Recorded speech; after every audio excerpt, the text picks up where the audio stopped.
Mobile phone ഉപയോഗിക്കാതെ IAS നേടി. റായ്പൂരിലെ നേഹയ്ക്കാണ് IAS ലഭിച്ചത്.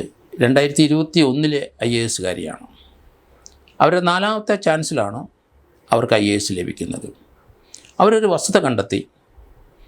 3 പ്രാവശ്യം അവർക്ക് അവരുടെ മൊബൈൽ ഉപയോഗം കൂടുതൽ കൊണ്ടാണ് അവർക്ക് IAS ലഭിക്കാതിരുന്നതെന്നാണ് അവരുടെ ഫൈൻഡിങ്.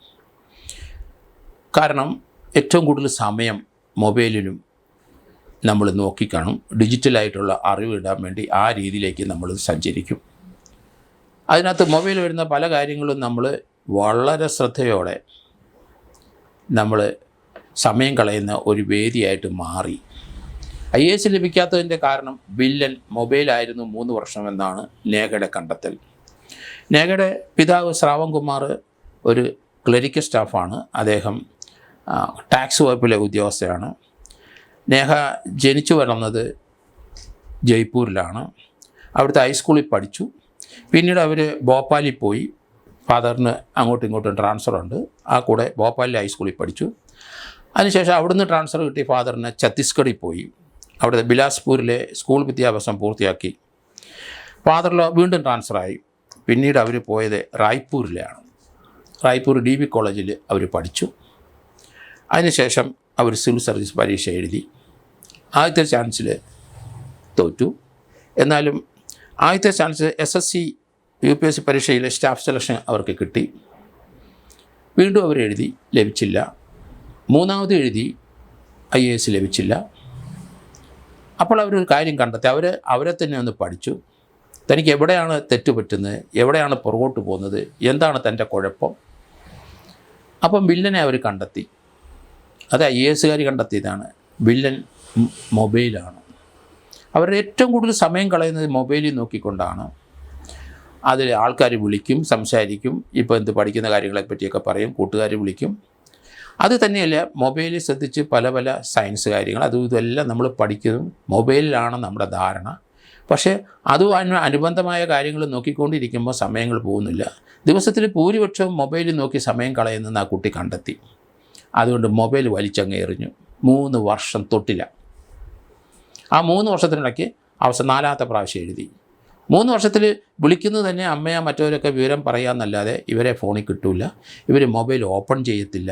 കാരണം അതിനകത്തുള്ള ഒരു കാര്യവും വേണ്ട ഇവർക്ക്. ഇവരല്ലാതെ ബുക്ക് നോക്കി പഠിച്ച് അത് മുഴുവൻ ഹൃദിസ്ഥമാക്കി ഇൻ്റർവ്യൂവിന് പോയി.